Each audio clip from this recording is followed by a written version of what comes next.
All right, welcome back to my live stream. This Tuition Near Me live streaming. So today is the third day that we are live streaming on this platform, and I think that I'm getting used to live streaming, but not really. I'm still not really that prepared yet. As you can see, I'm still live streaming raw, and I don't have a script. I don't have any interesting overlay.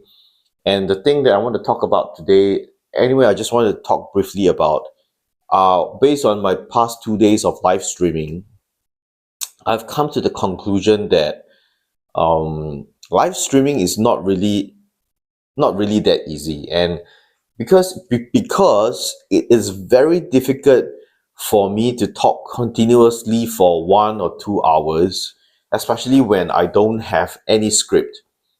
And I don't really know what to really talk about. I try to share as much as I can, and I find that it's very challenging to talk continuously for 1 hour. So this is something that I'm still trying to get used to. But anyway, based on my past 2 days experience, I'm thinking that I'm going to keep the live stream to around 30 minutes, half an hour. I think 30 minutes should be enough for me to share my thoughts. Okay, so but before we continue, I just want to share that this is the Tuition Near Me live streaming platform, and just want to give a very brief introduction about Tuition Near Me. So Tuition Near Me is this education technology that I design and develop, and basically what it offers is Tuition Near Me is an education technology platform. Or maybe let me just adjust this a bit.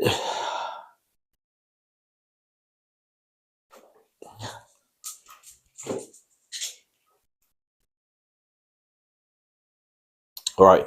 So this Tuition Near Me is an education technology platform that I design and develop. And basically what it does, how it benefits people is that tutors are able to create live courses, live classes, one-to-one through the telecommunication channels on our platform. Then in addition to that, they can also create recorded lectures. And with this recorded lectures and live lectures, they can pair it up with carefully designed assessment, which the tutors and the teachers have to do it by themselves. But I haven't really integrate this platform with artificial intelligence yet. But the thing about artificial intelligence is that it's not really that difficult to create our own artificial intelligence platform. Our own artificial intelligence LLM is not really that difficult. It just takes time, right? And the thing is that should I even be developing my own LLM? So that's the thing, because it takes time and effort to do all these things, and I don't want to be spread out too thin. You see, I want to focus more on Tuition Near Me. So integration of artificial intelligence onto the Tuition Near Me platform is easy peasy. So it's very easy for me to make the entire Tuition Near Me education platform AI powered, AI integrated. It's very easy for me to do that. But at this point of time, I see that there is no point in doing that at the moment. At the moment I feel that our technology is enough for, sorry, I'll get it in right. So it's enough for tutors to create live lectures, recorded lectures paired up with carefully designed assessment, and the tutors can choose to can sell all these courses to students, or they can offer these courses for free for students. So tutors, they are able to create profile pages on our website, just like any kind of social media website, but they are able to create courses and sell them. And the main purpose of this is really, okay, we do make some money, but the main purpose of this is to benefit as many students as we can, and as what I have always emphasized, that based on United Nations statistics, there are more than 40 million people who lack access to high quality education in Southeast Asia. I'm based in Southeast Asia right now. So a lot of people, they lack access to high quality education, but Southeast Asia is not really that backward. A lot of people are hopping onto the internet bandwagon, and even in the rural places, you have internet kiosks, you have laptops, and you have portable batteries.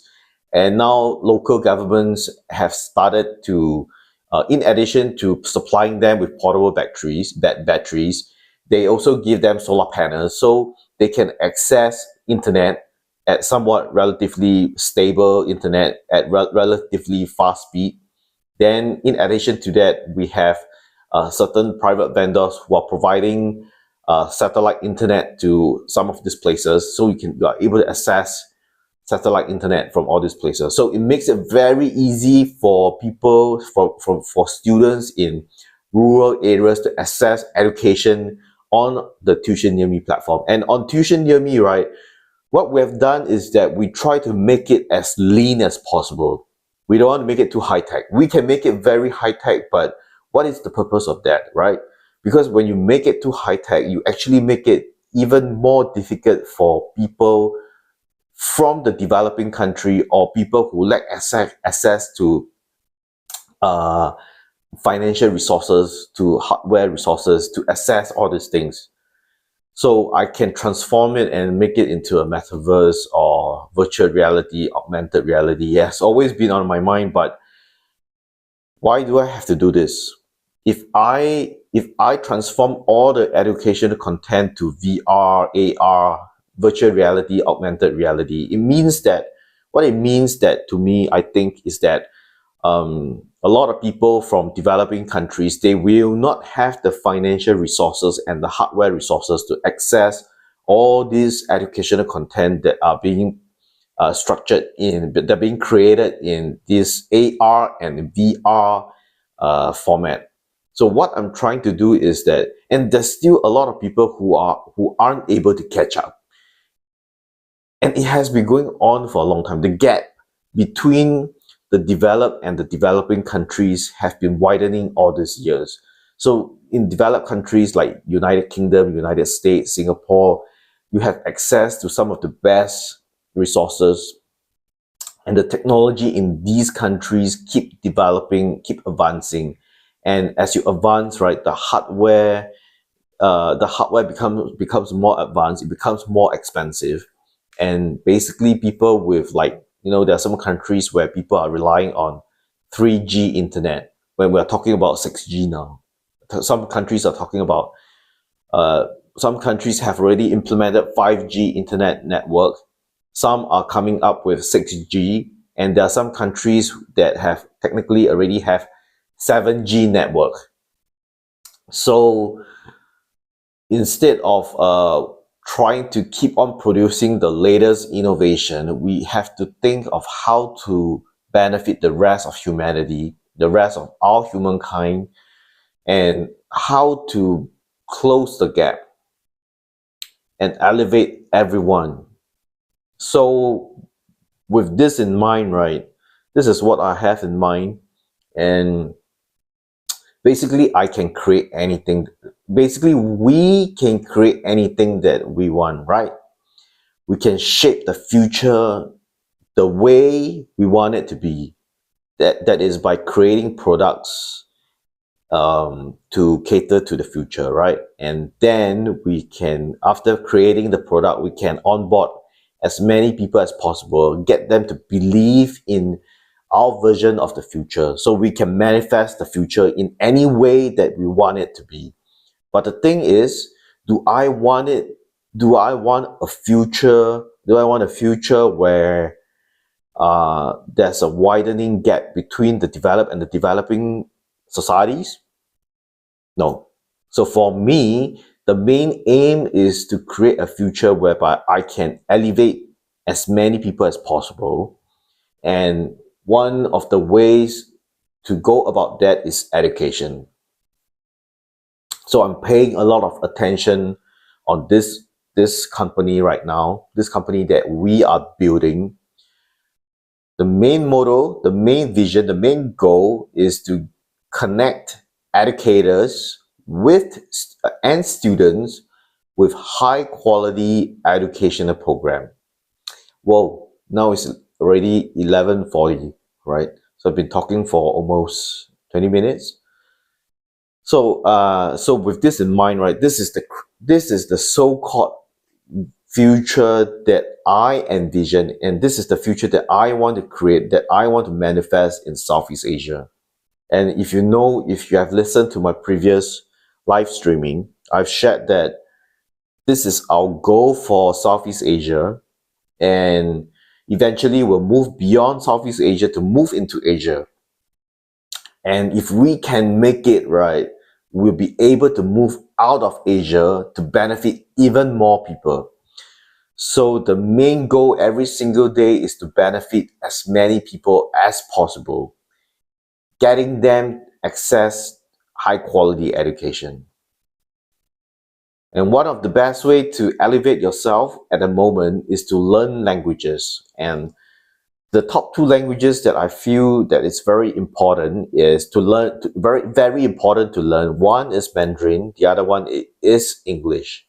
Because the English speaking world, they offer a lot of job opportunities, a lot of project opportunities, basically a lot of opportunities at the moment. Then we also have China rising in the east, and the Chinese companies are providing a lot of opportunities as well. And by learning both English and Chinese Mandarin language, people in Southeast Asia can access a lot of opportunities. And in China, right, there's so many new types of jobs being created. They're going very big into artificial intelligence. They're going very big into sustainability. They're going very big into robotics. And based on what I've seen in the last robotic exhibition in China, they have advanced somewhat relatively fast. So they are keeping up with the rest of they're in fact at I would say they are at the forefront, right? Together with the United States. I don't know what's happening with the United Kingdom. I can't comment whether they are at the forefront of technology or not. But I must say that now United States and this China is still at the forefront. All right, so talking about all these things, right? Okay, this is the basic introduction about Tuition Near Me. Okay, so this is I've already shared about the main gist about what Tuition Near Me is about and my main vision about the future that I'm trying to manifest. Now, for today's topic, right, I want to talk about something. I'll talk about this title that I just wrote. It's about how to get your child to change their behavior. How to get your child to change their behavior so that they can perform better in academics, or change their behavior so that they can perform better in anything that that is important to them. So, children. I used to be very. I wasn't that mathematically inclined, right? I wasn't good in mathematics, and it was only after a certain age, right? I I I became more proficient with mathematics. I don't really understand why, but it was like just a snap of a finger. Suddenly, I became good at mathematics.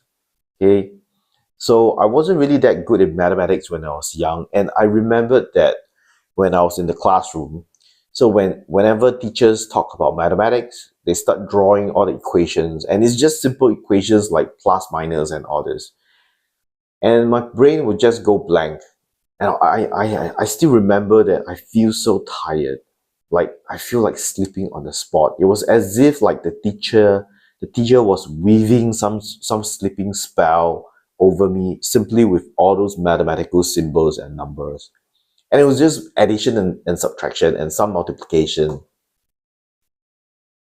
So I wasn't that good in mathematics, I wasn't that, and because I wasn't good in mathematics, the teacher noticed that too, and she was always scolding me, right? And because of the way she treated me, I became somewhat turned off, further, even more turned off by the mathematics subject.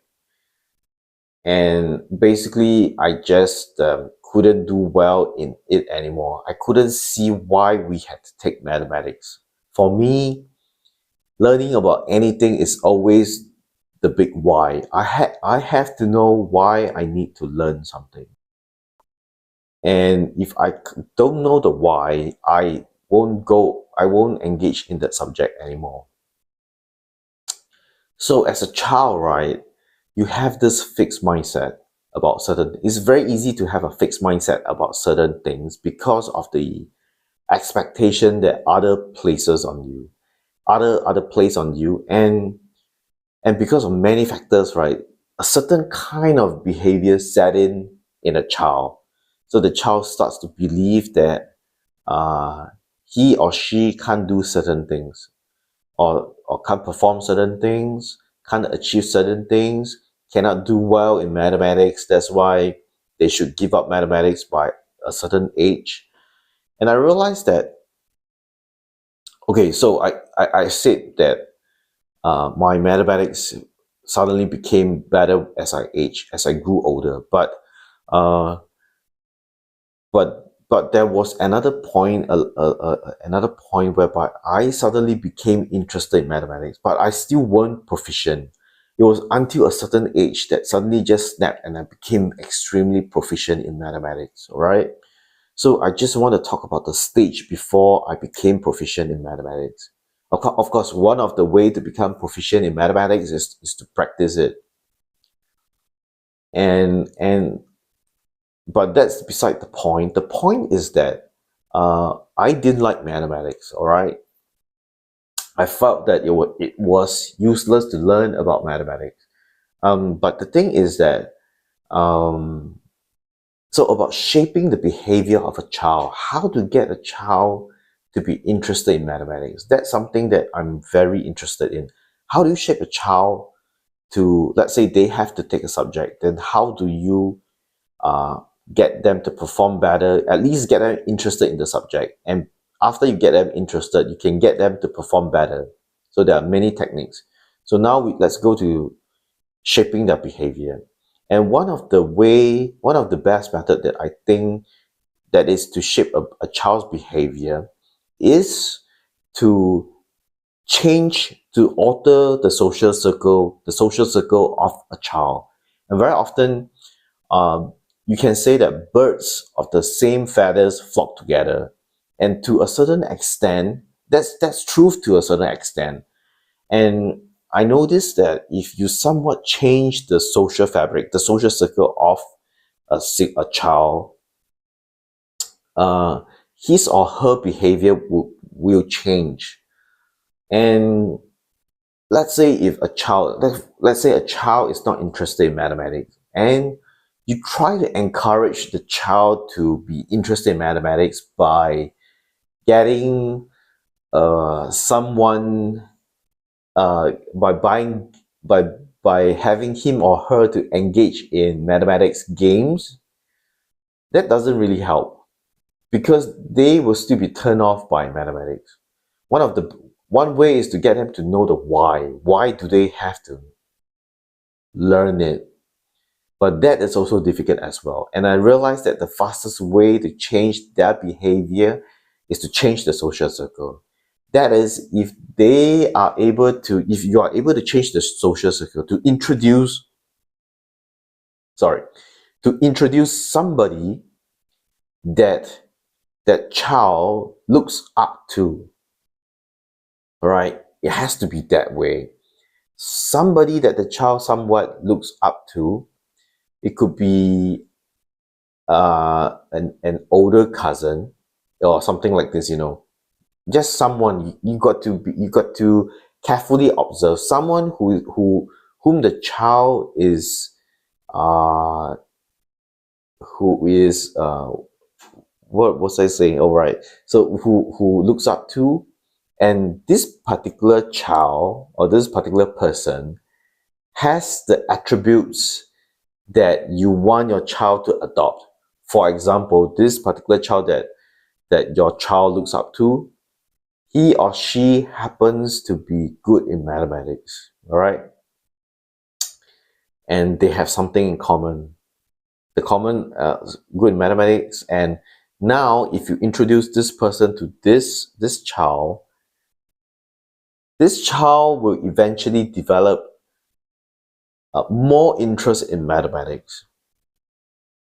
So you got to think about the dynamics, but it is not 100%, but it always it works very often. It's the same, and this behavior is being replicated in many different kinds of settings, right? So even among the startup founders, if you want a particular startup founder to change his or her idea, let me tell you, it's very difficult to change a startup founder's idea, because startup founders, they are like extremely hard-driven, hardwired to behave, to achieve the KPI in certain way. And this is why venture capitalists or investors, right, that invest in all these startup founders, they are always very keen to recruit somebody with startup founding background. And in addition to that, they have achieved significant success in their startup. In their startup. So if the startup founder sees this venture capitalist with a startup founding experience, and he admires him or her, then it makes it easier for this person to change this person's behavior. Let's say if you want this person to go look for a technical co-founder, or you want this person to hire more engineers. He doesn't want to, right? So you got to introduce this person on your roster. You got to have this person on your roster, or at least introduce this person in the social circle. Get them to talk to each other. He admires him, and he has gone through that phase, understands the technicality of the need of why you need to hire technical co-founders or engineers or whatever. He has done it before. So eventually, this person will change accordingly. So if you want your child to be interested in certain subjects, then you got to do the same thing, the same setting, but alter a bit. So this person has to be good in that subject, and he looks up to him. And you get them to interact, and then the behavior from this person will permeate to this person, and the behavior will start to change. And it's very difficult to look for this kind of mentors. Okay, I just named this kind of people as mentors, okay? So it's very difficult to find this kind of mentors if you are very close-minded, if you your observation skill is not there. But the truth is, there are a lot of this kind of people, and it's about how you reach out to them, whether or not he or she is in your social circle or not. So it depends on how you reach out to them and how you create the situation so that these two individuals can come together and change the behavior of the child. And a lot of, and it's not a hard science, it's rather an art. And this kind of technique is being used in management circle, within the management circle as well. So which is why you need to hire somebody whom the rest will look up to. They acknowledge this person's ability, they acknowledge this person's achievement, and if this person that you hire, most of the employees, they admire this person that you hire because of his or her achievement and ability, and they are very heart driven. There are certain attributes that you want to spread in the company. For example, they are very innovative, they are very entrepreneurial, they are very heart driven, they are very KPI driven, or whatever, behaviors that you want to spread in the company. And it happens that they respect him because of certain reason. Maybe they're from the same school and he's a senior and they know about him and know about his achievement and so on, or they respect the school that he comes from, they respect his background or whatever. As long as they respect him and you hire this person into the company, very slowly this whole team of employees, they'll start changing their behavior as well, because he is the one that they look up to, and eventually they will want to emulate his or her behavior. So this is one way to effect cultural change in a company. And I speak of this from experience because I used to be an assistant director in the ministry. And this is how we structure, this is how we influence behavior. Culture is a very big thing. So if you want to have a heart-driven organization, then you have to look for this type of people.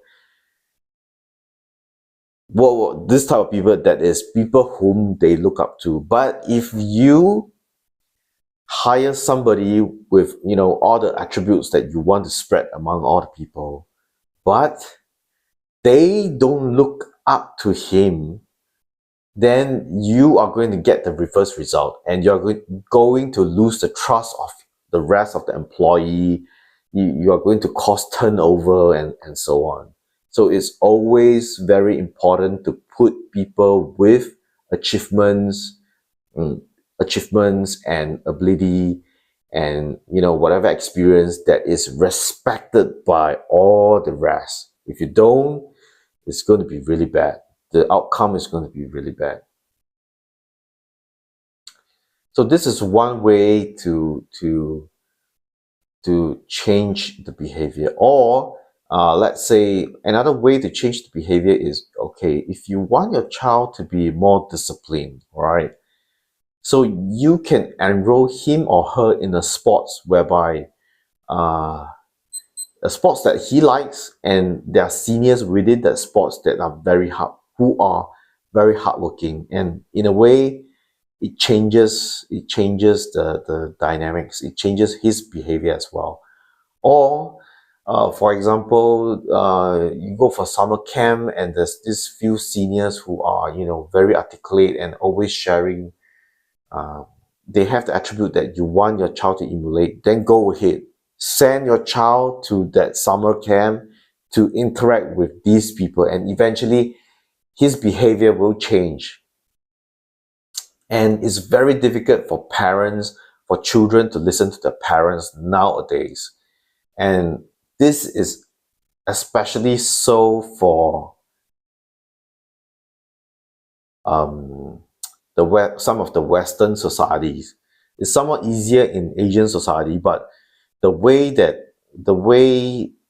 I agree that the way that Asians bring up their children is good in a certain sense. In certain parts of it is good, but certain parts of it I disagree with. And the same goes for Western parenting. Certain things I don't like, certain parts of it I like certain parts of it. Okay, so it's the same thing. There are certain parts that I wish that it could be improved on. There are certain parts that I wish that it should be just discarded away. So this is one way to change a child's behavior, and give some thought about it, right? And you'll be surprised at how malleable that a child's mind can be.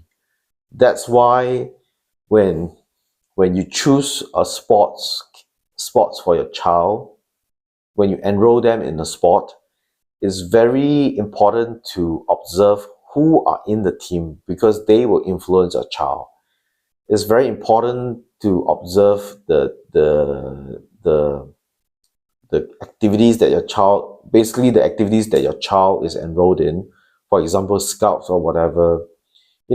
if you join Scouts, there's a lot of good values to learn when you join Scouts. They impart a lot of, they teach you a lot of good values. But who are in those clubs?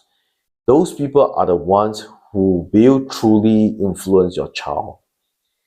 And the younger they are, right, the more malleable their mind would be.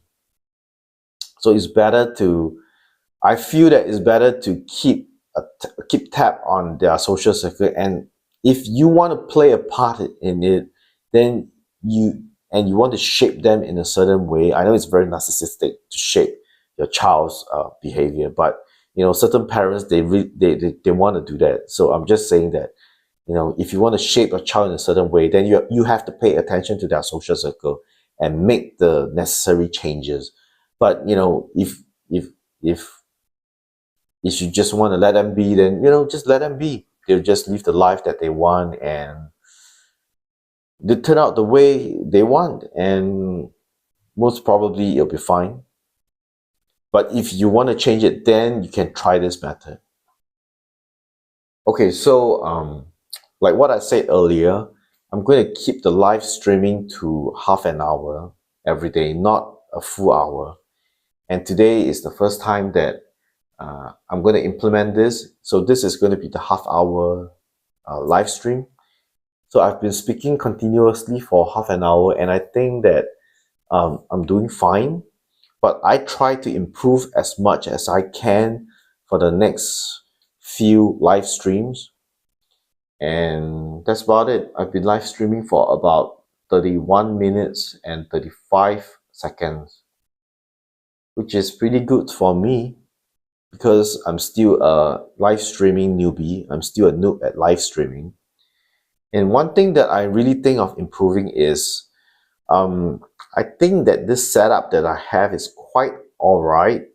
I'm actually using my handphone to do the live stream, and I've downloaded an app. I think I can't quite remember what it is. It's called Streamlab. Alright, so I'm using Streamlab to stream it, to do all this live streaming on YouTube, and I'm just live streaming on YouTube because I'm on Streamlab's free plan. So I got to promote Streamlab because I'm using the platform. I'm not paying anything. So I think it's good to promote them a bit. So if you are interested in live streaming, go ahead and download Streamlab on your phone, and you can do the same thing as well. But I'm on a free plan, so I can't stream to multiple platforms. I'm just streaming to YouTube. But if you are on the paid plan, then you're able to stream to multiple platforms like X, Facebook, YouTube, and so on. But the reason why I choose to, I have accounts in all those social media platforms as well, but I'm not using them as much anymore. And my preferred choice now is either TikTok or this YouTube.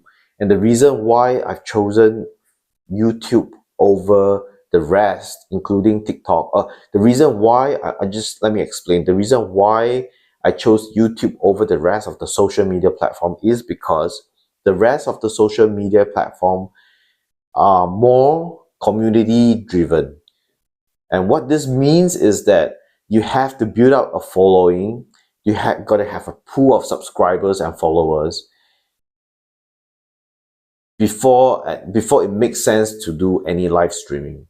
If you were to do live streaming without any followers or without any subscribers, then most probably it will not reach anybody. The reach is very bad, right? The same goes for LinkedIn as well. It's a community-driven platform.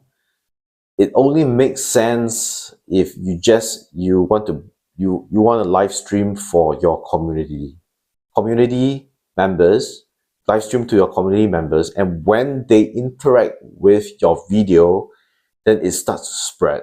But the good thing about YouTube is that it's not so community driven. It's more about discovery. The algorithm is more about discovery. So once you pump a piece of content onto the YouTube platform, So they have some ways to let your content reach certain people. So I like it very much. I like the way that YouTube is operating. And in addition to that, the reporting and the statistics capability of YouTube in this studio creator is super good, all right? So just by looking at the statistics, you get a very in-depth understanding of who your audience are and what kind of content you should continue to produce. And the best thing is keep it pure, all right? I know that certain content creators, they like to buy likes, they like to buy subscribers and whatever. They like to drive bots to do a lot of commenting. No, I believe that you should do it naturally on YouTube because the statistics is really so good. They tell you exactly what kind of content you should produce and who your audience are. And all you have to do is just to follow what the statistics shows, what the statistics hint.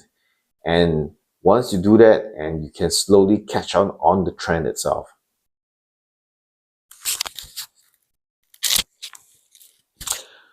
Okay, so this is why I prefer YouTube over TikTok, YouTube over the rest of the social media platforms. And the reason why I prefer YouTube over TikTok is because, okay, so a lot of you will know that I have already read so many reports and so many papers, and so many people have been telling me that TikTok is the way to go. You got to drop the rest. You got to just focus on TikTok because their discovery algorithm is the best. Even if you are a small account, they will make you go viral. But to that, right, I would say that my audience is somewhat, from what I see, the TikTok audience is somewhat younger, much younger. And YouTube have the younger audience as well, but they are catering to a wide spectrum of audience because you have creators from different ages contributing content that is suitable for people of different ages. Whereas in TikTok, right, you have a lot of TikTok dancers and you have a lot of very TikTok-oriented content that is very much appealing just for the younger audience. And you need to do a little bit of shaping in order to convince the older audience or people of varying ages, different ages, to come and create content that is more suitable for a certain age group. I believe that they still haven't reached that stage yet, but YouTube has already reached that stage. They have come to a stage whereby they have enough content from enough people of different age group. YouTube has enough people of different age group to create content that are suitable for people of certain age group. So they have already reached that stage. And for TikTok, right, YouTube, I find that YouTube's regulatory team is pretty good at handling the government's requests. So I think that in the long run, if I would say that YouTube can better manage the regulation, the regulatory measures by the different governments. It's very difficult to handle all this kind of thing. But I believe that YouTube is in a better position to handle all this thing. And because it's a so-called American company, but I wouldn't say that just because you are an American company, the American senators, the American Congress is going to go easy on you. No way. The Americans are very hard on their own people as well. So the Congress, if YouTube really does something wrong, you bet that the Congress is going to go hard on YouTube. But I feel that YouTube is in a better position to manage this. And because of this, I believe that the somewhat longer future, I believe in the longevity of YouTube's platform, YouTube's longevity. Whereas for TikTok, well, they're being scrutinized in many countries, in Indonesia, in many parts of Southeast Asia, in China, even in China, in US, are facing so many issues. So even though they have very good algorithms and so on, I don't know if they can handle the regulatory pressure. And if they can't, right, then they might shut down, and I'll be just wasting my effort. And at first I wanted to broadcast on X as well, because Elon Musk, he's been saying that he wants to promote citizen journalism. But my experience with X is the same. It's community driven platforms are like dinosaurs. They're like dinosaurs. They're just dying, all right? The next phase, the new kind of social media company is not going to be community driven. It's simply just discovery. And YouTube does a very bad job at this. X does a very bad job of letting people discover new content. And very sadly, I feel that Facebook is going along the same path as well. I actually hope that Facebook can enjoy longer, can persist far into the future. I can see that with Instagram, but Instagram is somewhat, still community driven as well. No, it'd be great if somebody can create a social media platform that, even if you don't have any followers, but you still can create and be discovered. So I believe that YouTube is on the right path. And this is why I've chosen YouTube. I don't want to waste my time broadcasting on X and so on. I've seen the statistics. I've observed what people are doing. People have been broadcasting content on X, and to be truthful, I wanted to support Elon Musk, but the platform is just so messy, and they have so many. It's a pure mess, and the discovery is very bad. And when you post something, there'll be so many comments, irrelevant comments. People will be posting their videos and irrelevant comments on your video, and it's just the entire experience is just very distasteful, right? It's just people trying to promote their own things on your content. So that's about it. So wow, talk for an extra 10 minutes. I didn't know that I can talk so much. But anyway, I'll try to see you at the next live stream, and hopefully I can bring some value to the table. See you then. Bye.